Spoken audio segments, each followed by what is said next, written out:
Good morning, children. Let us begin with Standard 5 English Grammar, Unit 24, Comprehension Passages.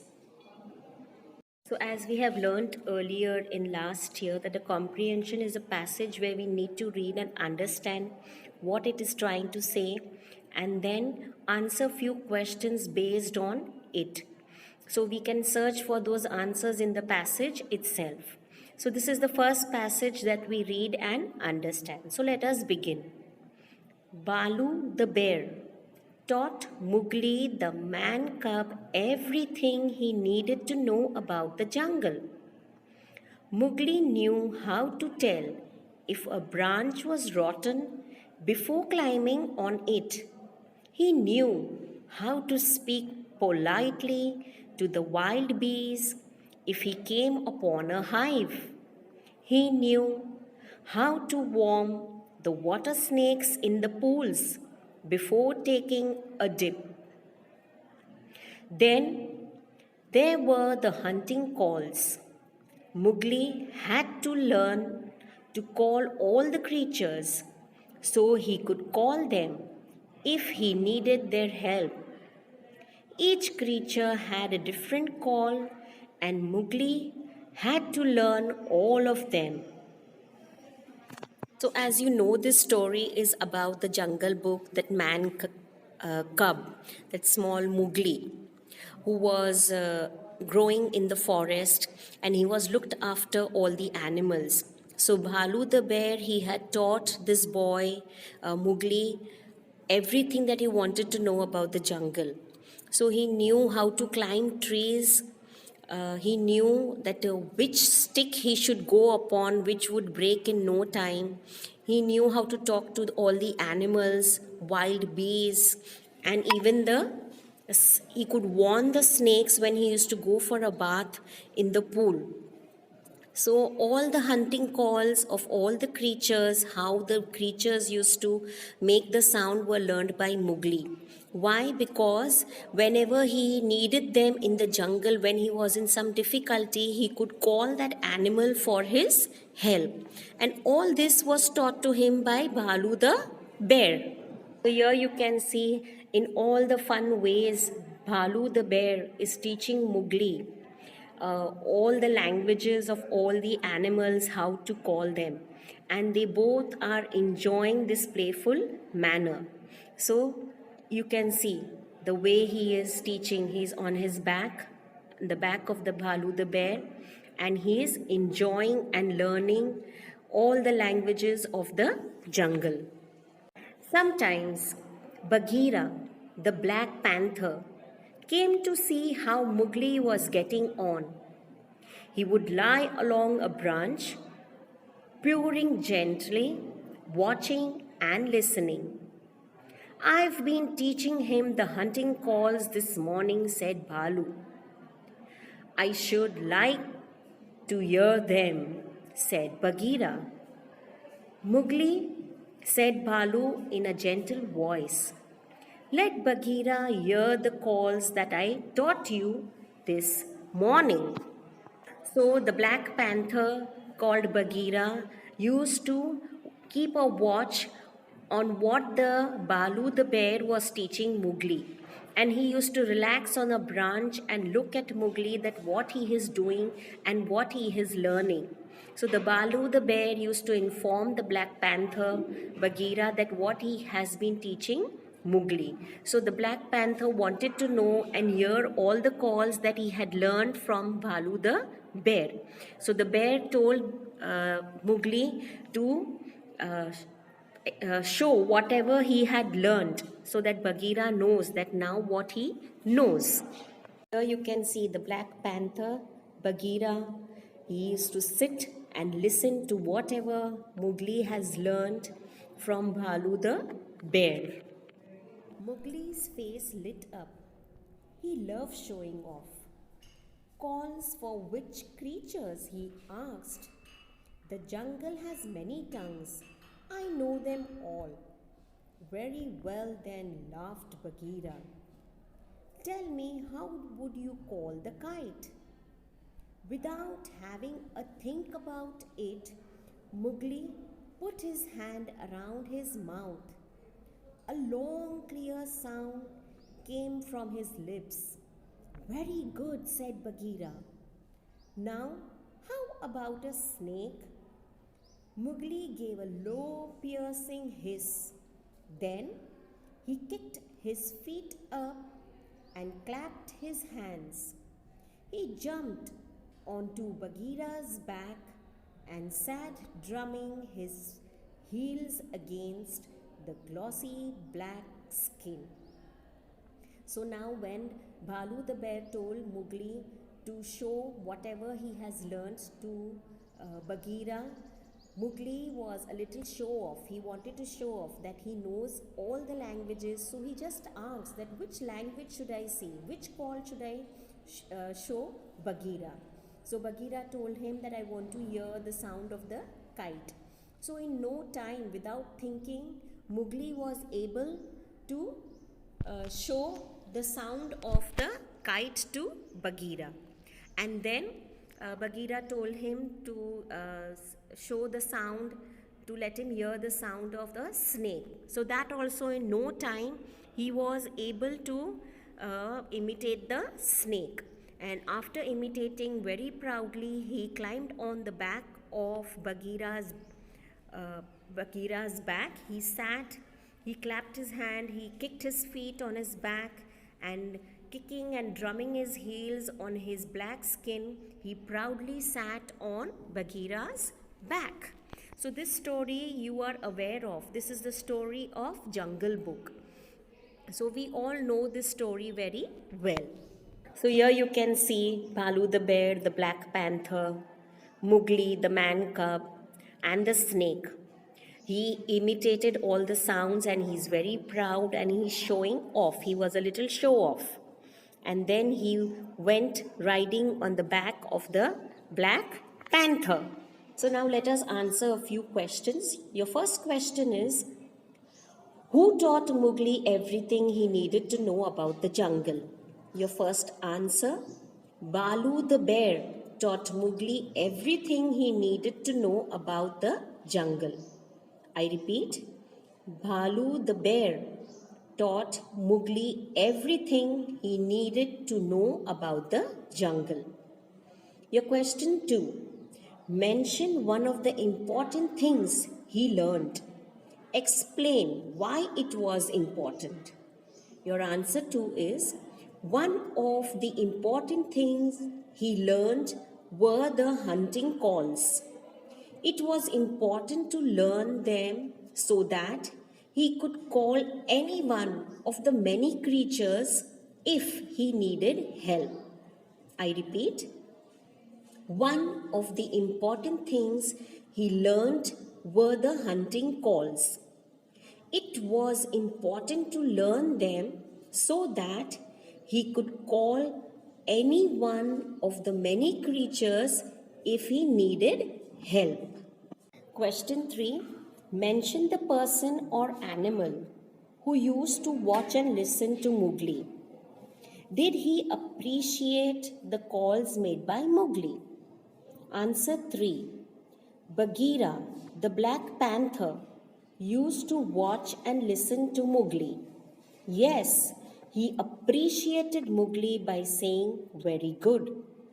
I repeat, Bagheera, the black panther, used to watch and listen to Mowgli. Yes, he appreciated Mowgli by saying, very good. Question 4. After imitating the snake's hiss, what did Mowgli do? What does the action tell you about both of them? Answer 4. After imitating the snake's hiss, Mowgli kicked his feet up and clapped his hands and jumped on Bagheera's back. This action tells us that both were best friends. I repeat, after imitating the snake's hiss, Mowgli kicked his feet up and clapped his hands and jumped on Bagheera's back. This action tells us that both were best friends. Now, your second question is that you need to tick the correct answer. Your first one, A. Mowgli loved to imitate animals, to play with Bagheera, or showing off. So, your correct answer is showing off. B. Mowgli could tell if a branch was broken, rotten, or strong. Rotten. He was very well known with all the trees in the jungle. C. Mowgli had to learn hunting calls, voice of the birds, or buzzing of the bees. He had to learn the hunting calls. Now, your third question is that you have to write true or false. The first one, Mowgli was taught everything by Bhalu, the panther. So, this answer is false. Second, Mowgli called a snake by giving a loud hiss. True. Third, the jungle had many tongues and Mowgli knew a few of them. This statement is false. The next question is you have to find out from the passage the words which mean the same given. Your A is animals or beast. So that word given in the passage is creatures. B, decomposed. That means rotten. C, languages means the hunting calls. He had to learn the hunting calls, means the languages of all the birds and animals. D, shining means glossy. Glossy means shining. So these are the similar words from the passage. Question 5. Why is Mowgli called a man cub? Answer 5. Mowgli is called a man cub because he was the child of a man, and in the jungle language, he was called a man cub. I repeat, Mowgli is called a man cub because he was the child of a man, and in the jungle language, he was called a man cub. Now we begin with the comprehension passage number 2. So we start. Once there was a king who was annoyed by laziness of the people in his kingdom.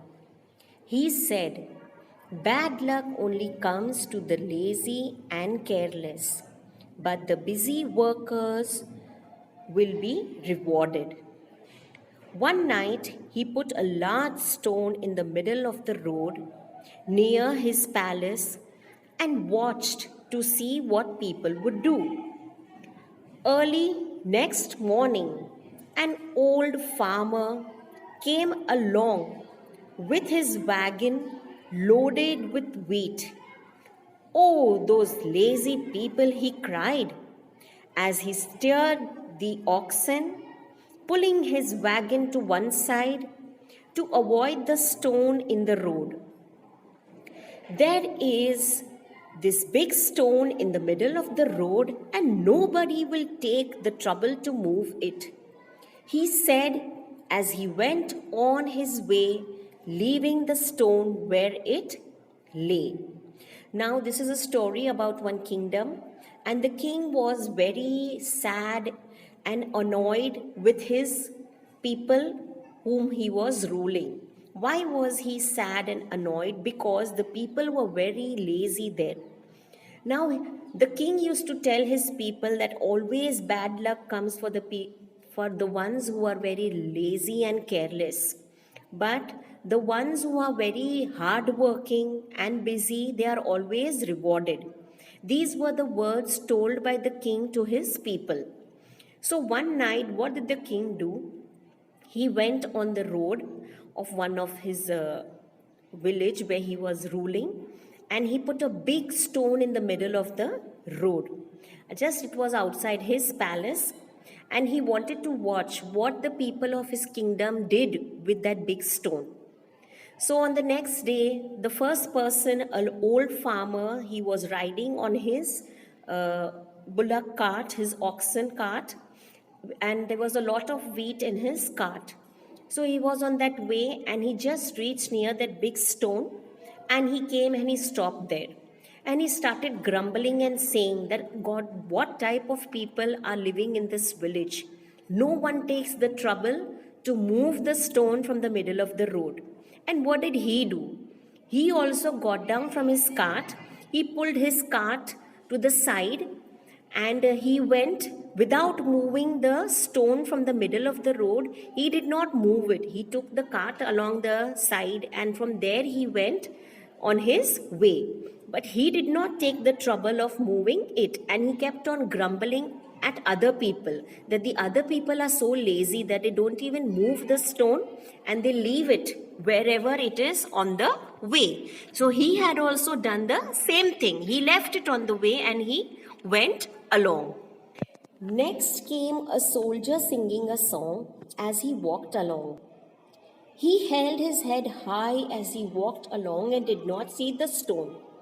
He stumbled over it and fell flat on his face. Silly fools, he remarked, to leave the stone in the middle of the road. Then he passed on, leaving the stone where it lay. Now, who came across? A soldier. A soldier also was a lazy person. He had just lifted his face high up and he was not seeing what is there on the middle of the road, and he went on walking. So he just went and he tripped over that big stone and he fell flat on the ground. And as he fell flat on the ground, he started grumbling again at other people. That just see such silly people there, they have left a huge stone in the middle of the road, and he fell there. A little later, 6 merchants came riding along with their goods packed on their horses. They were on their way to the village market to sell their goods. Have you ever seen anything like it? They said as they guided their horses around the stone in the road. Fancy leaving a stone that big in the middle of the road. So after the soldier went, 6 merchants, they came riding over their horses, and they had some goods packed with them on their horses. So when they came across that road and they saw a big stone, they also started grumbling about the other people that who did not shift the stone from the middle of the road. And they left the stone there, and they they moved their horses around the stone, and they went their way. What a lazy lot of people must live here, they added as they passed on, leaving the stone where it lay. And so the stone lay there, and everyone who passed it left it for someone else to move. After 3 weeks, the king sent word that everyone was to meet on a certain day near his palace, as he had an announcement to make. The day came, and a great crowd of people gathered near the palace. The farmer was there, so was the soldier, and the 6 merchants. Now, even the merchants went away from there without shifting the stone. And days passed, and around 3 to 4 weeks passed, but no one shifted the stone from the middle of the road. So after 3 or 4 weeks, the king made an announcement in the village that all the people of the village had to come outside his palace on a certain day for an announcement. He was going to make an announcement. The king was going to make some special announcement. So all the people of the village had gathered in crowds, and in that crowd, who all were there? Even that farmer who was moving with his oxen, even the soldier who had walked on the way singing and he had fallen on the ground, and even those 6 merchants who were there on their horses. All were present in that crowd on that day. Now let us see what announcement the king had to make. The sounding of a horn heralded the arrival of the king, who rode up to the stone. After getting off his horse, he said, "It was I who put this stone here. It has been seen by every one of you, and yet everyone has left it just where it was and scolded others for not moving it out of the way." Then the king stooped down and rolled the stone over. Underneath was a round hole containing a small iron box.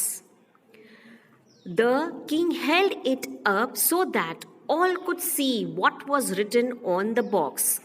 It said, "For whoever lifts the stone." The king opened the box and took out a beautiful gold ring and 20 gold coins. Then, and only then, did everyone wish that they had thought of moving the stone instead of going round it and blaming someone else. So, all the village people had crowded outside the palace on the given place where the king had called them. Then the sound of the band was heard, the sound of the horn was heard, resembling that the king had arrived. And the king arrived on his horse exactly at the place where he had kept the stone. He got down off his horse and he told the people that it was the king itself who had left the stone on the middle of the road, and he wanted to see which man in the village would move that stone. But no one took the trouble of moving the stone, and it lied there for weeks and weeks. Then the king bent down and he moved the stone. And from underneath there was a big hole, and in that hole there was an iron box. He picked up the iron box high up in the sky so that everyone could see. He opened the box, and from that iron box he removed a beautiful ring, and there were 20 gold coins kept by the king for the person who would move the stone. And he had written on that box, "This is a gift for the one who moves the stone, whoever lifts the stone." After the king made this announcement, everyone in the crowd was repenting, and they were thinking that why they did not move that stone, and they went around the stone and went on their way. Why didn't they take the trouble of moving that stone? After they came to know that there were 20 gold coins and a beautiful ring in that box. So the people were so lazy in that village that the king had said earlier, the one who is very busy and hardworking will be rewarded. But no one understood. So I hope you have understood this passage. So now let us answer a few questions. So your first question is, why was the king annoyed with his people? Your first answer, the king was annoyed by the laziness of the people in his kingdom. I repeat, the king was annoyed by the laziness of the people in his kingdom. Question 2. What did the farmer do when he saw the stone? Answer 2. The farmer stirred his oxen, pulling his wagon to one side to avoid the stone in the road. I repeat, the farmer stirred his oxen, pulling his wagon to one side to avoid the stone in the road. Question 3. Who was the next person to pass the stone? What happened to him? Answer 3. The next person to pass the stone was a soldier. He stumbled over the stone and fell flat on his face. I repeat, the next person to pass the stone was a soldier. He stumbled over the stone and fell flat on his face. Question 4. How did the 6 merchants treat the stone? Answer 4. The 6 merchants guided their horses around the stone and went on their way, leaving the stone where it lay.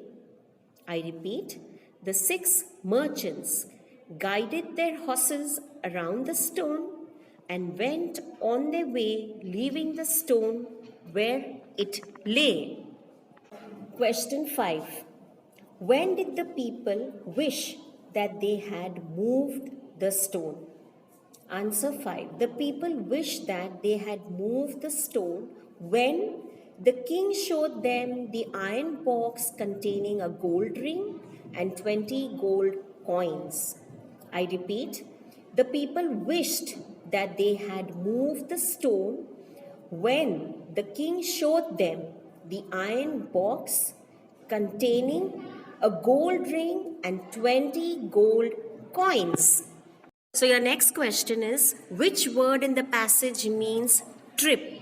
Trip means to fall down, but in the passage it is given stumbled. Second, find the opposite of the word praising in the passage. Praising means we blame someone, so the opposite will be blaming. Third, which word in the passage is the opposite of departure? That word is arrival. The D1, which word in the passage means to make a declaration? Means announcement. Now let us write true and false. The A, the farmer grumbled against the lazy people and removed the stone. This statement is false. B, a soldier came singing along the road. True. C, the 6 merchants made their horses jump over the stone and went away. This is false. D, the king asked his people to meet at a place near his palace on a certain day. This statement is true. E, the king showed the iron box to his people so that they could see what was in it. It is true. Now complete the following sentences with one word only. The A, the farmer stirred the oxen to avoid the stone. B, the king stooped down and turned the stone over.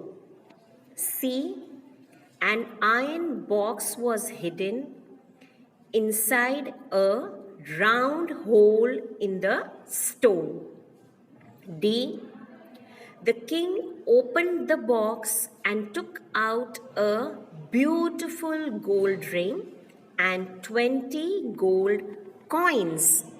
Your next question is, what is your opinion of the people over whom the king rules? Your answer is, the king rules over stupid and lazy people.